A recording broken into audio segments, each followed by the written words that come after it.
নমস্কাৰ আপোনালোক সকলোকে পুনৰবাৰ আপোন চৰ্চৰ অন্য এটা ভিডিঅ'লৈ স্বাগতম জনাইছো। আজিৰ এই ভিডিঅ'টো আপোনালোকৰ বাবে বহুতেই প্ৰয়োজনীয়।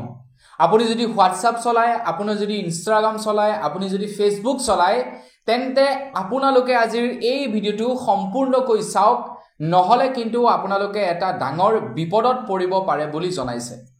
আৰু এই কথা মই কোৱা নাই, এই কথা কেন্দ্ৰ চৰকাৰৰ ফালৰ পৰা আপোনালোকৰ বাবে এটা এলাৰ্ট জাৰি কৰি দিছে। যদিহে আপোনালোকে হোৱাটছআপ চলায়, যদিহে আপোনালোকে ফেচবুক চলায়, যদিহে আপোনালোকে ইনষ্টাগ্ৰাম চলায়, তেন্তে সাৱধান আৰু এই ইনফৰমেশ্যনটো আপোনালোকে শেষলৈকে চাই থাকক।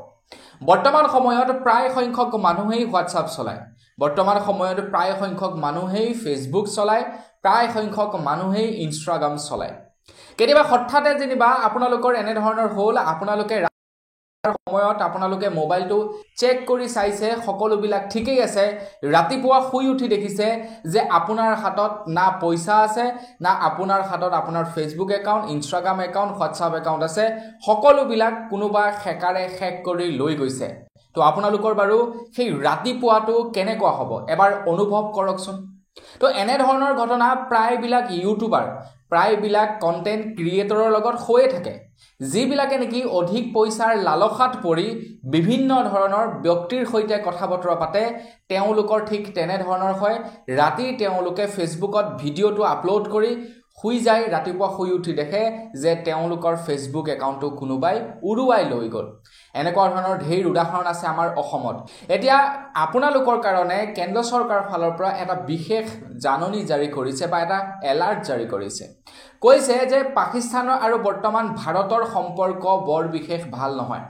বৰ্তমান সময়ত পাকিস্তানৰ সৈতে আমাৰ ভাৰতে হয়তো যুদ্ধ কৰিব পাৰে। তো সেই সময়তে এতিয়া পাকিস্তানে এটা পন্থা অৱলম্বন লৈছে, চাইবাৰ এটেক।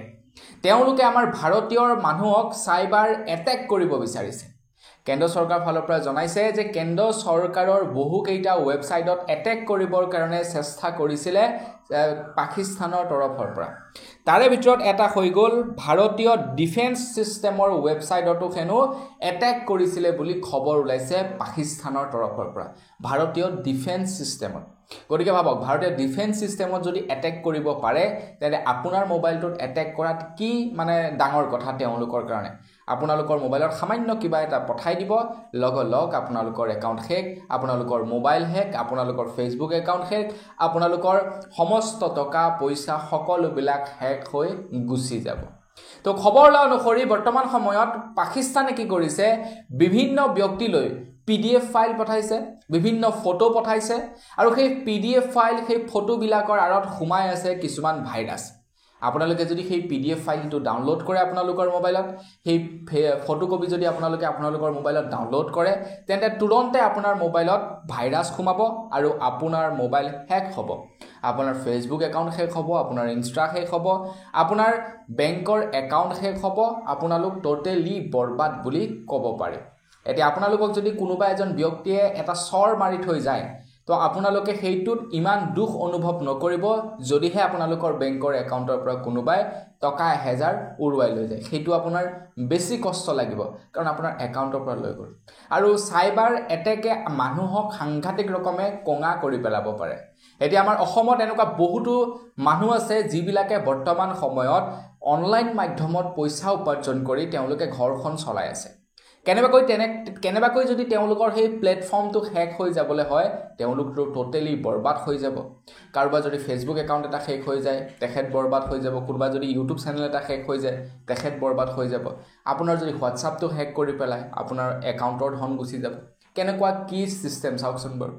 তো গতিকে সাৱধান, আপোনালোকক এলাৰ্ট জাৰি কৰি দিছে। যিহেতু পেহেলগামত যি নেকি ঘটনা হৈ গ'ল, সেই ঘটনাটোৰ পাছত এতিয়া পাকিস্তান আৰু ভাৰতৰ সম্পৰ্ক বৰ বিশেষ ভাল নহয়, আৰু তাৰ বাবে এতিয়া পাকিস্তানীয়ে আপোনালোকক চাইবাৰ এটেকো কৰিব পাৰে। তো সেইবাবে আপোনালোকে সাৱধানে। তো আপোনালোকে কেনেকৈ গম পাব যে কোনটো বস্তু ফেক, কোনটো বস্তু ৰিয়েল?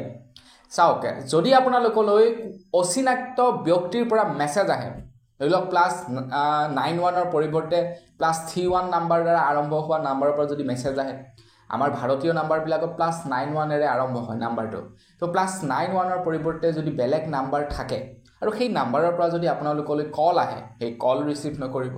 সেই নাম্বাৰৰ পৰা যদি আপোনালোকলৈ কিবা মেছেজ আহে সেই মেছেজ নাচাব যদি আপোনালোকলৈ PDF ফাইল আহে আপোনালোকলৈ যদি ফটো আহে সেইবিলাক আপোনালোকে একেবাৰে নাচাব তো এই প্ৰক্ৰিয়াটো কোৱা হয় কিবা ষ্টেনোগ্ৰাফিক প্ৰক্ৰিয়া বুলি কোৱা হয় মানে আপোনালোকক দিব একপি ফটো আপুনি দেখিব একপি ফটো আছে কিন্তু ফটোকপিৰ আৰত এটা ভাইৰাছ লুকাই থাকে এইটো কিবা ষ্টেনোগ্ৰাফি পদ্ধতি নে কি বুলি কোৱা হয় গতিকে সেই সিস্টেমটোৰ পৰা আপোনালোকে পৰাপক্ষত অকণমান বাছি থাকিব আৰু এইটো লক্ষ্য কৰিব যে আপোনালোকৰ বন্ধুবৰ্গৰ পৰা যদি কিবা তেনে ধৰণৰ PDF ফাইল আহে বা ফটো আহে বা কিবা OTP বিচাৰে সেই বস্তুবিলাক আপোনালোকে অকণমান লক্ষ্য কৰিব তো যিবিলাক হেকাৰ থাকে তেওঁলোকে কি সিস্টেমত হেক কৰে প্ৰথমে আপোনালোকৰ WhatsApp একাউণ্টটো হেক কৰিব WhatsApp একাউণ্টটো হেক কৰাৰ পাছত আপোনালোকৰ WhatsAppৰ পৰা আপোনাৰ যিমানখিনি কন্টাক্ট আছে সকলোলৈ তেওঁলোকে সেই ফটো বা PDF সেন্ড কৰি দিব আৰু আপোনাৰ বন্ধুৱে যেতিয়া আপুনি দিয়া বুলি কিবা এটা বস্তু দেখিব তেতিয়া হিটো অবিয়াসলি চাব তো হি সোৱাৰ লগে লগে তাৰ মোবাইলটো শেষ হৈ গল মানে এইটো এটা এক প্ৰকাৰ কবলৈ সেন্স সিস্টেম প্ৰক্ৰিয়া হৈ পৰে গতিকে এইটোৰ পৰা সাৱধান বন্ধুৱে দিলেও কিবা এটা বস্তু পৰাপক্ষত একবাৰ চাই ল'ব যে এই বস্তুটো হসাকৈ বন্ধুৱে দিছে আন কোনোবাই দিছে নহলে কিন্তু আপোনালোকে সাংঘাতিক বিপদত পৰিব পাৰে তো বন্ধু বান্ধৱীসকল আপোনালোকৰ বাবে ওলোৱা আজিৰ এই খবৰটোৰ বিষয়ে জানি কেনে পালে কমেন্ট সেকশনত জনাব পাৰিলে আপোনালোকে অকণমান শেয়াৰ কৰি দিব আজিৰ ভিডিও দিবানে পুনৰ লগ পোৱাৰ খালি বিদায় মাগিছো ধন্যবাদ জয় অসম